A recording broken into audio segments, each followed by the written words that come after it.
Hello, beautiful light-filled souls. Trisha Barker here. Thanks to those of you who have signed up to have a reading with me or a healing. It is such a joy to hear about your awakenings, your spiritual awakenings, which thankfully often come in beautiful ways.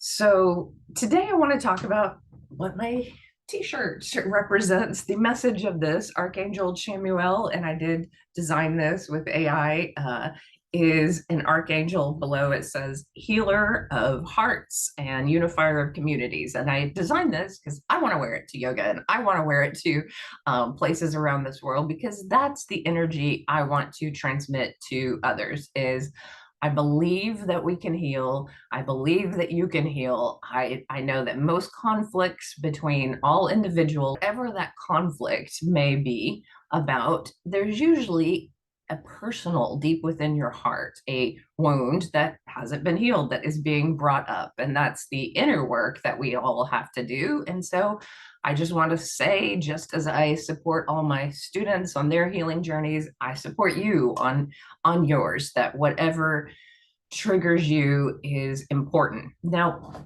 I'm not going to say anything particularly new. Many messiahs and many spiritual teachers, many gurus have said the same things that near-death experiencers are saying that I'm going to say here today. But the first one is there is nothing to fear about death. You know, we are eternal beings. We do go on. Stop arguing about it. Stop thinking about it. Stop overthinking it. Just know it, believe it.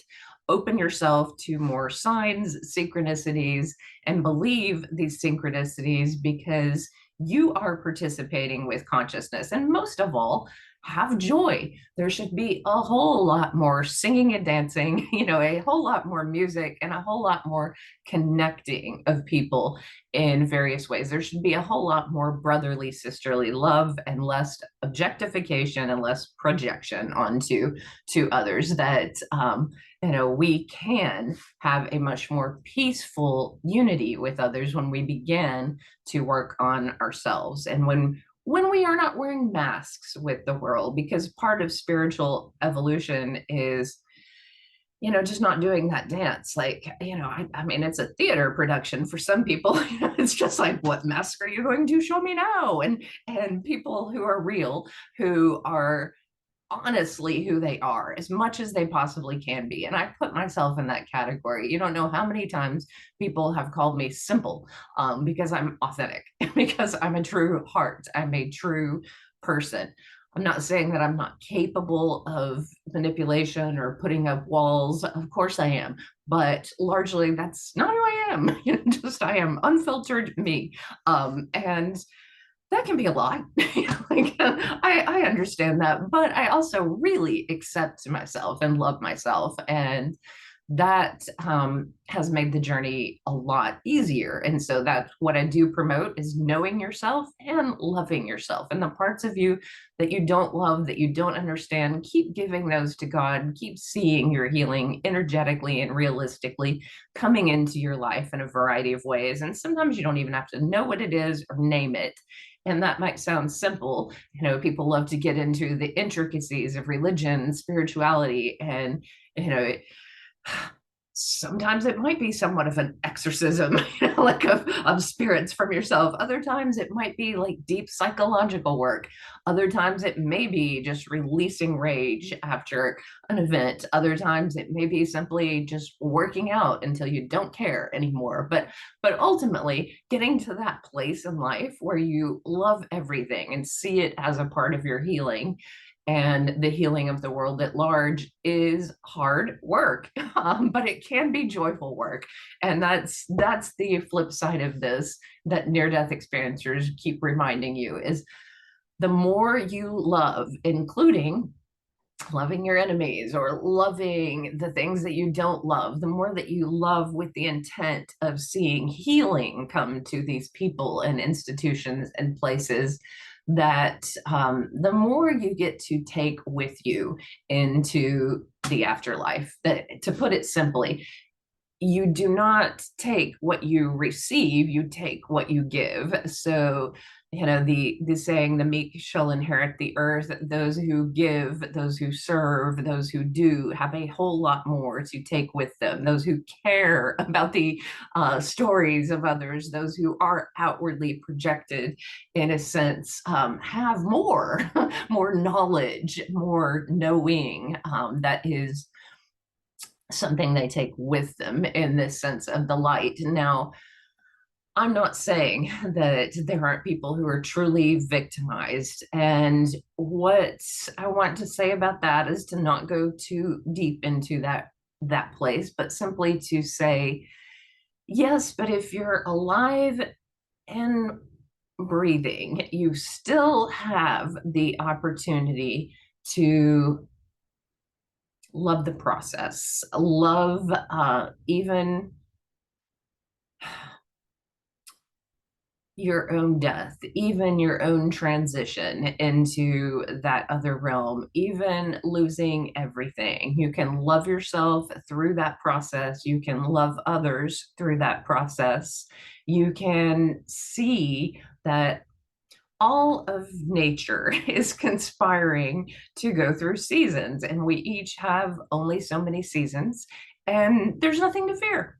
Like there's truly nothing to fear. That this is the mask. The entire body is truly the mask. Your life is the mask.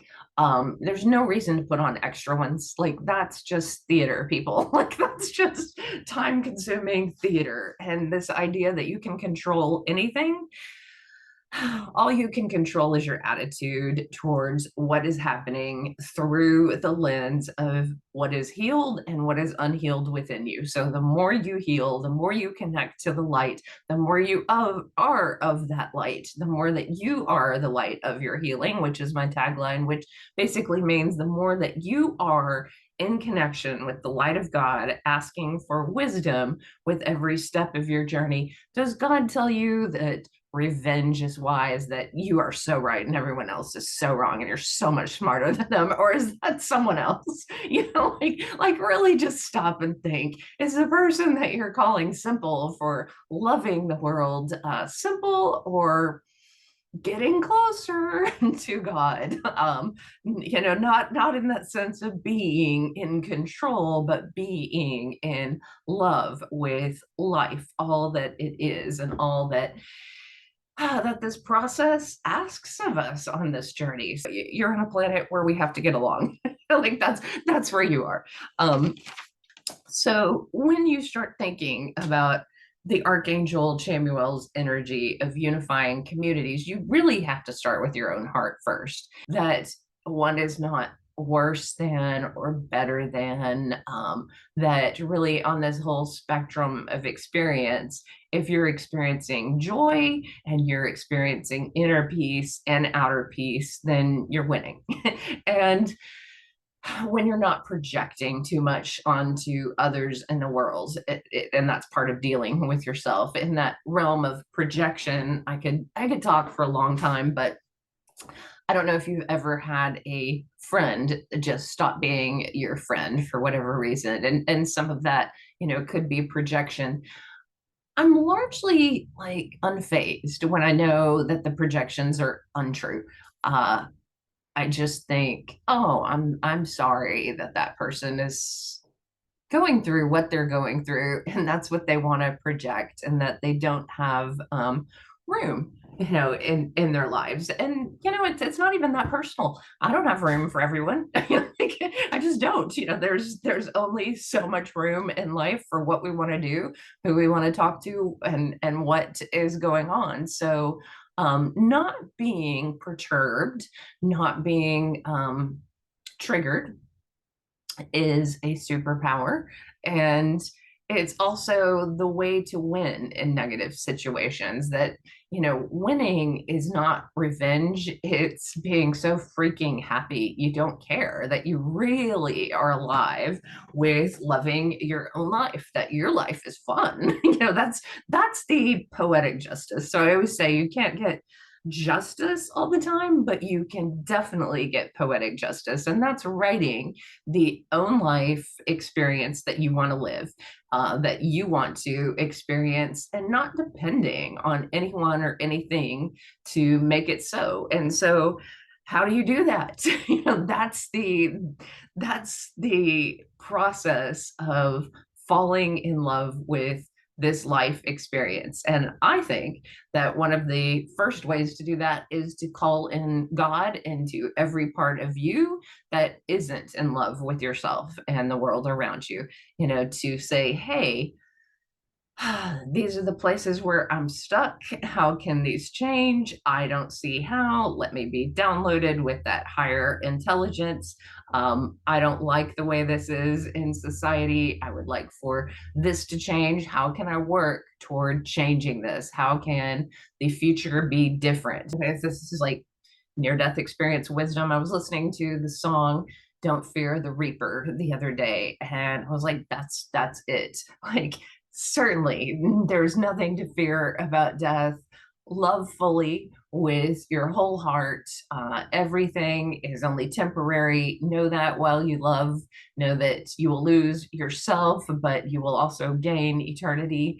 And also know that this has been done many times before, that we are just a speck on a timeline, that we are frozen light that slowly changes. So know that your healing is what you put into the world in motion, that is good, that is of joy, that is of peace, that is not of destruction, that is not of fighting. That's not what you take with you into the afterlife. And it's really ironic because the stronger your worldview is and your like foothold and I'm right, the less you're actually taking into that realm with you. That the biblical saying, the meek shall inherit the earth.